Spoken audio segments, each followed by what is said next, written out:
살만합니다. 세상은 그래도 살만합니다. 세상은 그래도 살만합니다. 옆에 한 번 더 인사합시다. 함께 그렇게 만들어 갑시다. 함께 그렇게 만들어 갑시다. 여러분, 세상이 아직 살만한 이유는 여러분들이 있기 때문이에요. 세상이 너에게 달렸어 임마 하셨죠? 세상이 여러분에게 달려있기 때문입니다. 어제 청년들과 함께 여러 가지 대화를 나누다가 이런 대화도 나누었어요. 나중에 결혼하면 애를 몇 명 낳고 싶어? 이런 얘기를 했습니다. 이미 아직 20살 이제부터 25살 정도 되는 친구들인데 그 얘기를 했어요. 벌써 3명 낳고 싶다 이런 친구도 있는가 하면 아직 애 낳을 생각이 없다, 벌써 그런 친구도 있었습니다. 그리고 저보고는 혹시 아들 생각 없으시냐고 이렇게 하더라고요. 제 둘째가 지금 이제 7살인데 제가 지금 이제 셋째를 낳으면 어찌 너가 키워줄래? 누가 키워줄 거예요? 당신들이 키워준다고 하면 제가 한번 도전을 해볼 의향은 있습니다만 또 넘어야 될 산이 있어요. 제 아내를 설득하셔야 됩니다. 저 혼자 하는 일이 아니기 때문에 설득을 하셔야 됩니다. 그런데 우리 모두가 사실은 알고 있듯이 이제 점점 청년들이 결혼하는 것도 주저하고 애 낳는 것도 주저하는 것이 현실이라는 거죠. 저도 이 딸을 가지고 있지만 이 아이를 낳는 것이 두려웠어요. 왜냐하면 이 혼탁한 세상, 이 무서운 세상에 이 아이들을 낳아 놓으면 어떡해요? 이 아이들이 살아갈 세상이 이렇게 어둡고 무서운데 말입니다. 저도 제가 딸을 낳고 싶진 않았어요, 처음에. 왜냐하면 제 친구들을 보니까 야, 이런 놈들이 있는 세상에 딸을 낳았다가는 큰일 나겠다 싶어가지고 처음에 그런 마음이 있었어요. 근데 딸을 낳고 기르면서 보니까 딸 낳기를 잘했다. 여러분, 자매들 복 받은 줄 믿으시기 바랍니다. 형제들보다 훨씬 나아요. 형제들이 인정을 안 합니다. 여러분 보여주셔야 돼요. 훨씬 나은 존재라는 거. 한국에는 점점 애들 안 낳아요. 그래서 한 반에 어떤 친구가 얘기하는데 한 반에 이제 20명이래요. 근데 한 학년에 3반밖에 없다고 그러는 거예요. 이러면 이제 라떼는 말이 한번 나오죠. 라떼는 한 반에 50명씩 막 10반이 넘어가고 그랬거든요. 라떼는 그랬어요. 여기도 너 때는 그랬던 친구들 있죠. 우리 80년대생들, 우리 같이 학교 생활했던 우리 80년대생들은 알 겁니다. 근데 점점 그렇게 낳지 않으려고 하는 이유가 뭘까? 왜 점점 심각하게 아이를 낳지 않고 점점 더 이제는 결혼까지 하지 않으려고 하는 그 이유는 뭘까라고 생각해 보면 결국에 살기가 힘들어서 그런 거죠. 그렇지 않나요? 점점 살기가 힘들어. 나 몸 하나 간수하는 게, 나 몸 하나를 이 세상에서 발붙이고 살아가는 것도 힘든데 어떻게 나와 생판 다른 남자 혹은 여자와 함께 결혼을 이루어서 살아가는 것, 그 자체가 힘들게 느껴지고, 더군다나 아이까지 낳아서 그 아이들을 케어해야 된다고 생각하니까 이 계산이 안 나오는 거죠. 그러니까 요즘 청년들이 계산이 빠른 것 같아요. 이 세상 속에서 계산을 해보니까 결혼을 해서는, 아이를 낳아서는 안 되겠다라고 하는 생각까지 이어지는 것이 오늘날 청년들이 생각하고 있는 이 시대의 문제가 아닐까 생각해 봅니다. 그런데 여러분, 크리스찬이라고 하는 것은 무엇일까? 예수 믿는다는 것은 뭘까요, 여러분? 그리스도인으로 살아간다는 것은 무엇일까요? 세상이 힘들고 모두가 이제 그렇게 살아가니까 우리도 그래, 맞아, 힘들지 하면서 애를 없애고 줄이고 결혼도 하지 않고, 그것이 과연 우리가 살아가야 되는 삶의 방식일까? 저는 정말 믿음으로 살면서 성경을 읽으면서 깨닫게 되는 것은, 오히려 하나님은 우리가 그 세상 모두가 그렇게 걸어가고 있는 곳 속에서 주눅들지 않기를 바라는 것 같아요. 오히려 세상 모든 사람들은 그래, 맞아, 힘드니까 우리 그렇게 살자라고 하는 가운데서 그래도 더 살맛나는 세상으로 만들어야 되지 않을까, 이 발상을 바꾸는 거죠. 힘드니까 줄이자가 아니라 힘든 세상을 우리 좋게 만들어 보지 않을래? 바로 하나님은 우리에게 바로 그 도전을 하고 계신 거예요. 힘들고 어려우니까 포기하자, 힘들고 어려우니까 우리 이제 그만하자가 아니라 우리 그 힘들게 만들고 어렵게 만드는 현실을 한번 우리 바꿔보지 않을래? 저에게 그 소망이 있습니다. 왜? 우리 딸들이 살아가는 세상을 예쁘게 만들어 주고 싶어요. 세상이 험악하니까 우리 딸들을 낳지 말자가 아니라 주님이 행하시는 방식을 보니까 세상이 어렵고 힘드니까 우리 딸들이 잘 살 수 있는 세상을 만들 수 있도록, 여러분들이 청년들이 꿈을 꿀 수 있는 세상을 만들 수 있도록 하자. 그게 크리스찬들이 생각의 전환을 이루어야 되는 지점이라는 것을 저는 성경을 읽으면서 배우게 됩니다. 하나님께서 내 삶에 문제를 채워주시는 것을, 우리는 치워주시는 것을 바라잖아요. 여러분 삶에 문제 없는 사람 있어요? 손 들어봐요. 다 문제 없어요? 다 문제 있을 거예요. 우리는 문제가 다 치워지길 바라지만 하나님께서 우리에게 해주시길 원하는 더 아름다운 일은 뭐냐면 우리가 그 일을 감당할 수 있도록 강한 어깨를 주시기를 원하시는 거더라고요. 오히려 우리가 그 상황들을 이겨낼 수 있도록 강한 허벅지를 주시는 것, 하체하도록 그 하체를 가지고 우리에게 주어진 그 삶을 살아낼 수 있도록 하는 것이, 그게 하나님의 뜻이라는 것을 조금씩 발견해가는 것 같아요. 저도 수없이 넘어졌어요. 힘든 현실 속에서 수없이 무너졌습니다. 그런데 점점 시간이 갈수록 느끼는 것은 그 현실을 바꿀 수 있다고 말하는 분이 지금 하나님이시라는 거더라고요. 우리가 오늘 읽어본 신명기 또한 그렇습니다. 하나님께서 이스라엘을 부르신 때도 바로 그렇게 어려운 시절이었어요. 애굽의 종되었던 때 생각해 보십시오. 그곳에서 과연 꿈을 꿀 수 있는 사람들입니까? 종이로 살아가고 있는, 노예로 살아가고 있는 사람들, 그렇게 오랫동안 노예로 살아서 노예 근성이 아예 뿌리 깊이 박힌 그 현실들, 그리고 나가면 온갖 강대국들이 우리를 이렇게 우겨 싸고 있어요. 언제 우리를 넘어뜨릴지 모르는 그런 불안한 시간들을 걷고 있는 그들에게 하나님께서는 오늘 법을 주시는데, 그 법들을 보니까 하나님이 원하는 세상이 어떤 세상인지를 보여주시는 그 꿈이 오늘 법에 담겨 있더라는 거죠. 너희들이 이 세상 힘드니까 그냥 너희끼리 똘똘 뭉쳐가지고 어떻게 살아, 이게 아니라 오히려 하나님께서는 하나님의 법에 하나님의 꿈을 담으시고 그 하나님의 법을 이스라엘에게 주셔서 어렵고 힘든 시간들 속에서 주눅 들고 살아가는 것이 아니라 오히려 그 현실을 뛰어넘어 살아보겠니, 나의 백성들아, 나의 사람들아, 그렇게 초대해 주고 계시는 것이 바로 신명기의 법이라는 거예요.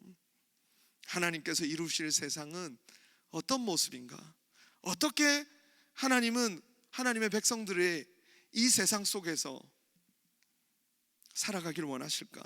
그렇게 살아가기 위해 하나님은 첫 번째로 경쟁자가 아닌 함께 살아가야 될 사람으로 서로를 인식하기를 원하시는 거예요. 이 오늘 법들을 보니까 그런 거예요. 경쟁자로 인식하지 않고, 어때요 여러분? 옆에 있는 사람들 보십시오. 지금은 뭐 경쟁자 아닌 것 같이, 내 옆에 사람이 영주권 점수 몇 점인지 물어보세요. 갑자기 경쟁자가 되기 시작합니다. 갑자기 나랑 친했던 사람인데 영주권 점수, 네, 저도 점수가 있어요. 나중에 말해줄게요. 절망적인 점수가 있습니다. 갑자기 경쟁자, 우린 같은 풀 안에서 점수를 어떻게든 높여야 그 풀을 지나서 우리가 PR이라는 그 천국에 도달하는, 마치 그런 어떤 그림 속에서 우리는 이 세계를 바라볼 수 있다는 것이죠. 근데 경쟁자가 아니라 끝까지 우리가 함께 살아가야 될 사람으로서 서로를 인식하는 것이 너무나도 중요한 거예요. 그 시대도 마찬가지예요. 강한 자만 살아남는 그 시대 속에서 내 힘으로 뭔가를 성취하고 이루어야 되는 세상 속에서 당연히 이 사람이 내게 도움이 되는가 안 도움이 되는가, 그것을 우리는 바라보지만 그게 아니라 그걸 떠나서 그냥 이 사람은 나와 함께 가야 될 사람이라는 거죠. 제가 그걸 캐나다에 와서 더 진실되게 배우고 있어요. 지난 새벽 때 설교 때 제가 나눴었는데요. 제가 캐나다 와서 놀랬던 것이 문을 잡아주는 거예요. 문을 잡아주는 거. 물론 저도 한국에 있을 때 문을 잡아줬어요. 한 명 정도. 근데 여기는 10명이 지나가고 20명이 지나갈 때까지 문을 잡고 있어야 될 때가 있어요. 그런데 그때 누가 어떻게 하죠? 바톤 터치를 딱 해주는 거죠. 그러면서 내가 잡겠다고 하면서 자기가 잡고 나를 가게 만들고, 인도 딱 길을 건너려고 딱 신용만 딱 보이면 어떻게 해요? 차가 멈춰요. 왜? 지나가도록 배려해 주는 거죠. 한국 같으면 어떻게 해요? 여기 살다가 한국 간 자녀를 둔 부모들이 제일 먼저 교육시키는 게 그거예요. 절대 그냥 지나가지 마라. 여기는 어때요? 차를 안 보고 지나가요. 저는 그걸 보고 깜짝 놀랐습니다. 차를 아예 보지도 않고 그냥 지나가는 거죠. 근데 한국에서도 그렇게 하는 거예요, 애들이. 그러면 어떻게 돼요? 큰일 나요. 한국은 차가 오나 안 오나 살피고 차가 다 지나가고 나서 지나가야만 생존할 수 있는 아주 강한 자들만 살아남는 곳이 도로예요. 그런데 캐나다는 서로를 배려해 주는 거예요. 서로를 이해해 주는 거예요. 왜? 나도 언젠가 그 자리에 설 수 있는 사람이고 함께 살아가야 될 사람들이 있다는 것을 인식하고 인정해 주는 거죠. 버스에도 여러분 자전거를 타고 온 사람이 자전거 다 실을 때까지 기다려줘요. 이해가 되지 않아요. 우리는 버스 타면 어떻게 해요? 자전거 싣고 있으면 한국에서 얼마 안 온 친구들 상상해 보세요. 어떡하겠어요?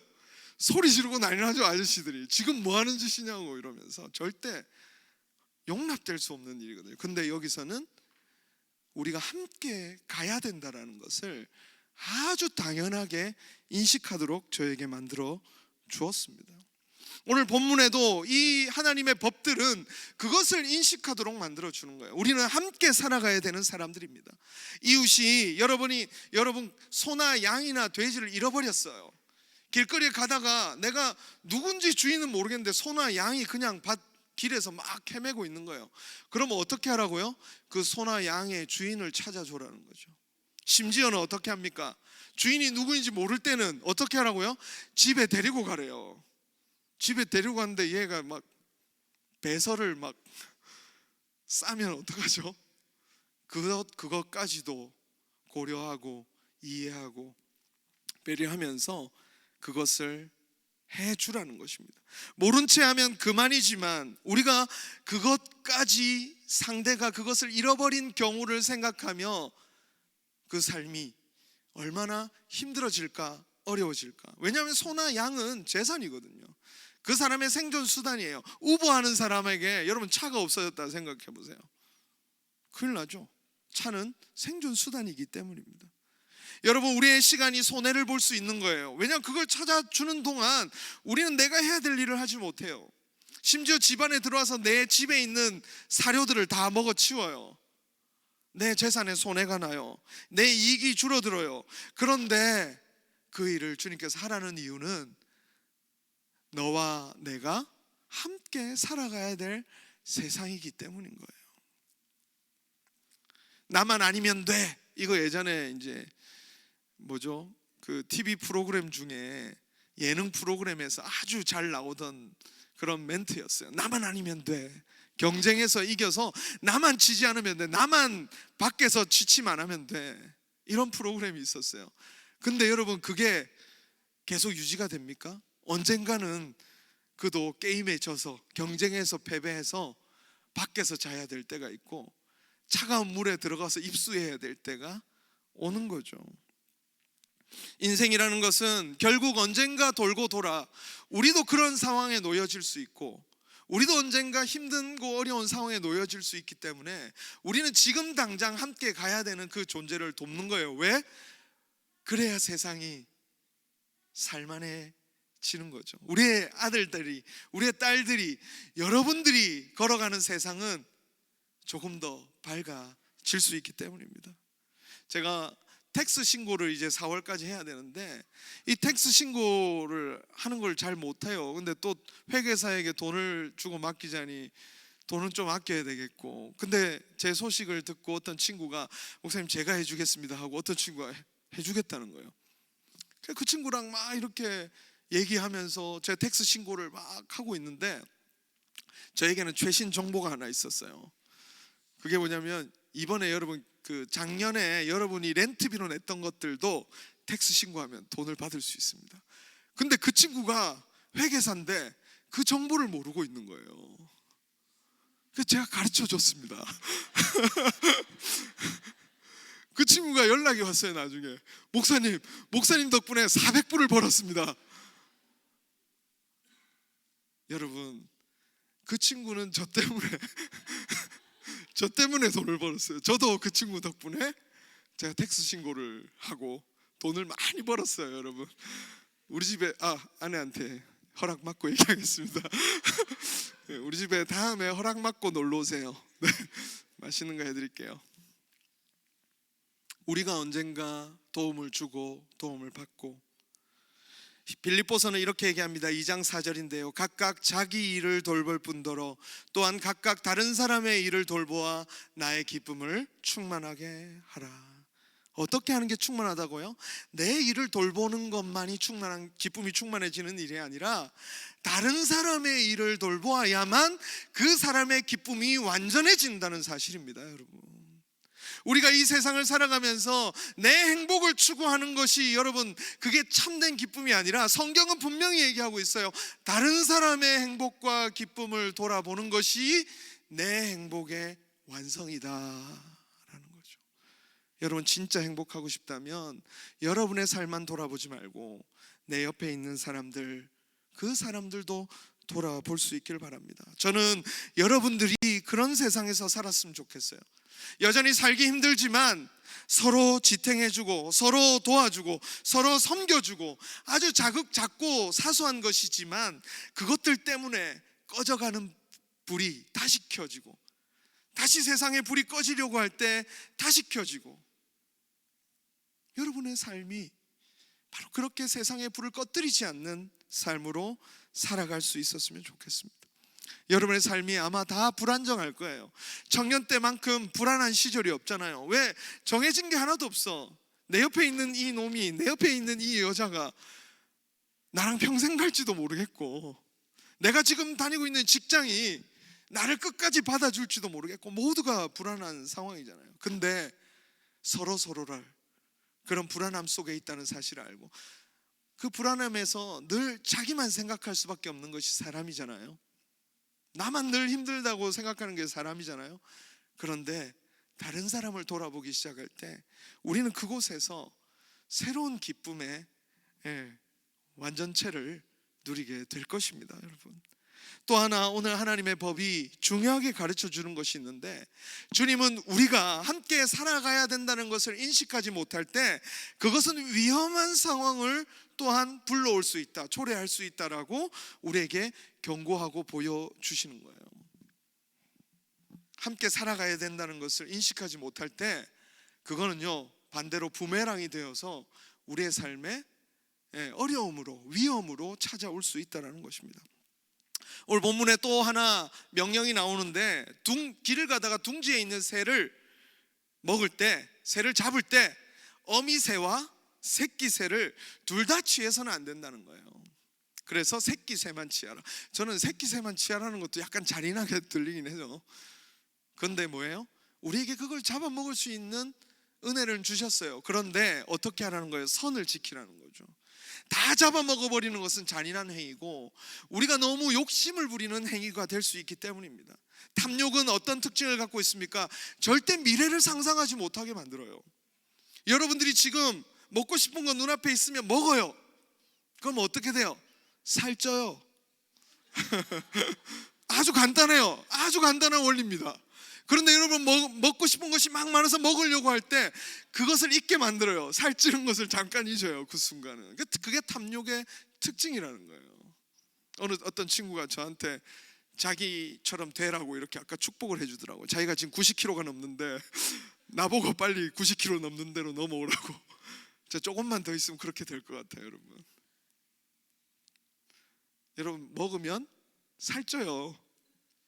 과도하게 먹으면 그것은 우리의 질병을 걸리게 만들 수 있는 치명적인 일이고, 우리가 다 잡아먹어버리면 더 이상 이 세상에 먹을 것이 없어요. 중국 어선들이 한국 그 바다 쪽에 있죠. 서해 바다, 동해 바다 이런 데 가가지고 완전히 밑바닥에 있는 새끼들까지 다 잡아서 간다 그래요. 뭐 꽃게 있잖아요, 꽃게들. 우리는 암컷을 못 잡게 만들고 어느 크기 정도 보다 작은 새끼들을 못 잡게 만들어요. 근데 이 중국 어선들이 와가지고 새끼까지 다 싸그러가지고 암컷까지 다 싸그러가니까 어떻게 돼요? 나중에는 꽃게가 씨가 말라버리는 거죠. 탐욕은 그것을 보지 못하게 만들어요. 오늘날의 소비를 보십시오. 여러분이 얻고 싶은 것을 얻기 위해서 이 세상 모든 자원을 다 소비해도 된다고 얘기해요. 그게 오늘날의 정신이에요. 근데 그게 코로나로 인해서 잠깐 스톱됐죠. 왜? 여러분 보세요. 코로나가 어떻게 일어났습니까? 그 원리를 보세요. 원래 코로나 바이러스나 이런 거는 동물과 사람이 같이 걸리는 거예요. 근데 왜 이때까지 없었을까요? 그 동물들은 깊은 숲에 있었기 때문이에요. 그런데 점점 자연을 더 개발하기 시작합니다. 점점 인간의 탐욕은 그 깊은 숲까지 들어가서 오만 것들을 다 취해서 우리의 먹거리로 만들고 우리의 욕망을 채우기 위해서 자연 깊은 곳까지 다 인간이 이제 들어가기 시작하는 거예요. 거기서부터 초래되는 것이 코로나 바이러스라는 인간과 동물이 함께 걸리는 바이러스들이 오늘날 출현하는 원인 중에 하나라고 이 학자들이 밝혀내고 있습니다. 기후변화가 어디서부터 오는 것입니까? 우리의 욕망으로부터 온다라는 것은 우리가 조금만 생각해 보면 알 수 있는 거예요. 우리는 우리의 욕망이 그렇게 열매 맺게 된다는 것, 우리가 더 이상 함께 살아가야 되는 이 세상을 그렇게 인식하지 못할 때 우리 주변에 그 위험들이 굉장히 가깝게 찾아오기 시작하는 거예요. 집을 지을 때도 어떻게 하라고 오늘 본문에 나와 있어요. 지붕에는 난간을 만들어서 사람이 다쳐서 죽지 않도록 하라는 것입니다. 근데 난간을 왜 안 만들까요, 여러분? 당장 그것을 만드느라 수고롭죠. 당장 그거를 만들려면 돈이 들어가죠. 당장 그거를 하려면 애를 써야 되는 거예요. 자기가 생각할 때는 불필요하게 느껴지는 거죠. 그런데 여러분, 그것 때문에 누군가가 죽게 될 수 있다는 거죠. 근데 그 죽음이 그 사람만 죽는 것이 아니라 언젠가는 나와 내 가족들이 그 현실 속에 될 수 있기 때문에. 성적인 문제도 마찬가지입니다. 오늘 본문에서 또 성적인 문제에 대해서 얘기하는데, 성적인 문제도 함께 살아가야 되는 세상, 하나님께서 결혼관계 안에서 맺어주신 그 사랑이 있잖아요. 근데 그 선을 넘어가서 그 이외의 관계로 확산될 때 그것이 어떻게 열매 맺습니까? 가정이 깨어지고 공동체가 무너지는 일을 초래하게 되는 거죠. 이 성은 여러분 굉장히 제한적입니다. 어느 아래로? 남자와 여자 결혼하기로 약속된 그 관계 안으로 굉장히 제한적입니다. 그리고 그러나 그 성은 굉장히 아름답고 그 안에서 생명이 태어나는 원리를 가지고 있는 거예요. 그런데 우리의 욕망은 하나님께서 함께 살아가도록 만든 이 세상을 뛰어넘어 내 욕망이 닿는 모든 곳으로 침투하도록 하는 거죠. 여러분, 저는 이 본문을 보면서 공동체 안에서 우리의 이성교제도 동일한 원리 아래에서 생각해 볼 수 있다고 생각합니다. 여러분, 이성교제를 하는데 그것이 관계를 깨뜨리고 공동체를 깨뜨리는 문제가 된다면 여러분, 그것은 참으시는 것이 훨씬 더 아름다운 거예요. 이성교제 다 허락돼 있잖아요. 여러분, 제가 여러분에게 이렇게 이성교제 하지 마라고 안 해요. 근데 어떻게 하라 그랬어요? 최소한 1년은 지켜봐라. 예? 불타오를 때 하지 마라. 그거는 사랑이 아닐 수 있다. 그리고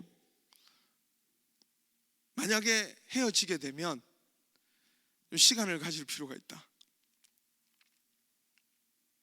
우리에게 있어서 이 성이라는 것, 또 남자와 여자의 만남이라는 것이 공동체로 확산될 때 그것이 공동체를 깨뜨리고 관계를 깨뜨리는 문제로 갈 수 있습니다. 이건 심각하게 우리가 들을 수 있어야 되겠죠. 여러분, 모든 것이 허락됩니다. 자유가 있습니다. 그러나 그것이 선을 넘고 어느 순간 내가 머물러야 되는 자리보다 더 나아가 공동체를 해치고 있다면 그것은 방종이 된다는 거죠. 우리는 멈출 수 있을 때 멈춰야 하고, 또 우리가 주어진 그 안에서 사랑을 나누고 기뻐하며 관계 맺는 그것이 하나님께서 율법을 통해서 우리에게 주시고자 하는 메시지예요. 우리는 함께 살아가는 자들입니다. 함께 살아가기 위해서 고민하는 거예요. 뭐가 필요한지, 혹시 고쳐야 될 부분은 없는지, 혹시 지켜야 될 가치는 없는지를 끊임없이 돌아보는 것이 바로 오늘 이 율법의 정신이에요. 한번 말씀드린 적이 있습니다. 한두 사람이 쓰레기를 버리기 시작하면 그곳은 여러분 금세 더러워져요. 모든 사람이 그곳에다가 쓰레기를 갖다 버릴 거예요. 그런데 그 쓰레기들을 누가 치우고 그곳에다 꽃밭을 만드니까 어떤 사람이 쓰레기를 버리러 왔다가 그 꽃밭이 생긴 걸 보고 돌아가는 거예요.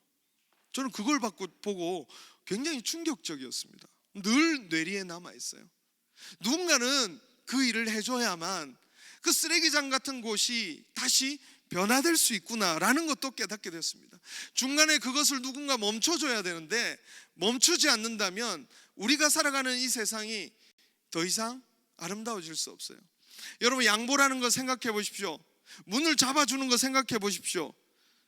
모두가 그냥 지나가고 싶어요. 그런데 누군가는 멈춰 서서 우리가 함께 살아가야 된다는 것을 보여주는 그 한 사람이 있으면 점점 그 일이 전염이 되는 거예요. 여러분들이 고민하며 공동체 가운데 있어야 될 일이 무엇인지, 여러분이 직장 속에서 가정 가운데 함께 살아가기 위해서 이 말씀을 좀 더 확장해서 내가 공동체를 위해서 해야 될 작은 수고와 작은 섬김이 무엇인지를 고민하며 그것을 실천할 때, 여러분, 그곳에서부터 하나님의 은혜가 드러나기 시작하는 것입니다. 그런데 잘 안 돼요. 사실은 알아요. 힘들어요. 나만 손해보기 싫고 나만 그곳에서 피해 당하는 것이 싫습니다. 이스라엘도 결국 이 법을 성취하는 데 실패했어요. 그렇다면 어떻게 우리는 이 작은 섬김, 이 작은 수고를 하며 계속 이 삶을 살아갈 수 있을까? 결국 여러분, 정답은 첫 번째로 여러분 성령께서 오셨다는 것을 알고 성령과 함께 이 말씀을 지켜나가는 것입니다. 여러분, 율법은 그냥 내 의지로 지키는 게 아니에요. 오히려 이스라엘 백성들은 그 율법을 지키는 것을 실패했습니다. 그런데 놀랍게도 성령께서 오셔서, 율법은 어때요? 단지 문자예요. 글자 아니에요. 율법은 단지 글자입니다. 그것을 지키려고 해도 지킬 수 없었습니다. 그런데 오히려 성령은 그 율법이, 그 글자가 단지 내 마음에 이 글자로 남는 것이 아니라 내게 소원함으로 남기 시작하는 거예요. 크리스찬들에게 이게 능력인 거예요. 이 말씀을 읽을 때, 말씀은 글자죠. 근데 이 글자가 단지 글자로 남는 것이 아니라 내가 지키고 싶어하는, 하나님이 말씀대로 이 말씀을 따라 살아가고 싶어하는 거룩한 소망으로 바뀌는 것이 말씀의 능력이지 않습니까? 세상에 유토피아를 만들려고 하는 많은 시도들이 있었어요. 오늘 하나님께서 법을 주신 것처럼 세상에 많은 규칙들을 만들고 제도들을 만들어서 아름다운 세상을 만들어 보려고 하는 시도들이 있었습니다. 그런데 그것이 왜 실패했습니까? 사람이 안 변하니까 실패한 거 아니에요. 좋은 제도는 많아요. 근데 그 제도를 운영하고 그 제도를 매니징하는 사람이 문제가 있으니까 아무리 좋은 제도가 있어서 결국에 실패하게 되더라는 거죠. 그런데 성령께서 오셔서 우리로 하여금 하나님이 원하셨던 그 말씀의 진리를 가슴에 담게 하시고, 하나님이 오늘 이 세상 가운데 어떠한 사회와 문화를 만들어가고 싶어 하시는지를 우리로 깊이 깨닫고 누리게 하시고, 여러분이 어쩌면 많은 일들 해야 돼서 하는 일이 있을 거예요. 그러나 그 일을 성령께서는 어떻게 해주시는 거예요? 그 일이 왜 있어야 되는지를 깊이 깨닫고 누리며 그 삶을 순종할 수 있도록 해주시는 분이 성령님이신 거죠. 여러분에게 이 법이 있지만 여러분이 진심으로 이 법을 따라 아름다운 세상을 만들어 가려고 하는 그 헌신과 수고를 할 수 있는 힘은 바로 성령님과 함께 살아갈 때 여러분의 마음으로부터 그 법을 이룰 수 있도록 도와주실 것입니다. 인도의 성자라고 불리는 썬다싱이라는 사람이 있었어요. 그 사람이 히말라야를 넘는데 그 추위 속에서, 얼어 죽을 것 같은 추위 속에서 그 산을 넘어가는데 자기 앞에 가던 사람이 이미 쓰러진 사람을 보고 그냥 지나가는 거죠. 근데 이 썬다싱이라는 사람은 그게 너무 안타까운 거죠. 그리고 나서 그 쓰러진 사람을 등에 업고 그 히말라야를 넘어가기 시작하는 거예요. 근데 한참을 가다 보니까 덥고 땀이 나서 오히려 추운 게 사라지고 몸에 열이 나기 시작하고, 한참을 더 가다 보니까 이미 그 사람을 버려두고 갔던 그 사람은 땅바닥에 쓰러져서 죽어 있더라는 거예요. 왜?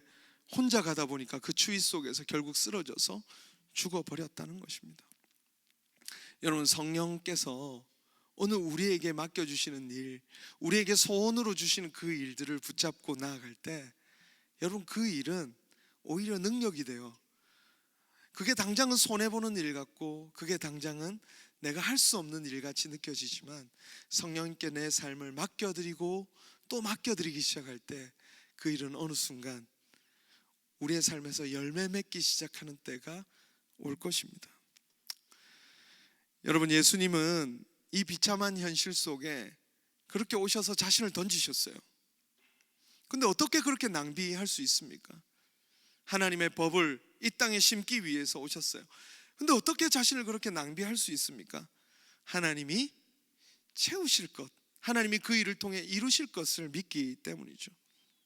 여러분, 우리가 어떻게 하나님의 법을 따라 순종할 수 있습니까? 그것이 당장 손해보는 일 같고, 그것이 당장 내 시간을 빼앗는 일 같은데 어떻게 그 일을 수행할 수 있습니까? 하나님께서 채우실 것을 믿을 때 우리는 그 일을 행할 수 있어요. 어떻게 남을 도울 수 있어요? 내 것이 지금 부족한데 어떻게 도울 수 있습니까? 내 것을 하나님께서 또 채워주시고 일용할 양식을 주신다는 것을 믿을 때 우리는 그때 비로소 하나님 앞에서 우리에게 주신 그 헌신의 길을 걸어갈 수 있습니다. 마태복음 6장 31절부터 34절 같이 한번 읽어보겠습니다. 시작. 그러므로 염려하여 이르기를 무엇을 먹을까, 무엇을 마실까, 무엇을 입을까 하지 말라. 이는 다 이방인들이 구하는 것이라. 너희 하늘 아버지께서 이 모든 것이 너희에게 있어야 할 줄을 아시느니라. 그런즉 너희는 먼저 그 나라와 그의 의를 구하라.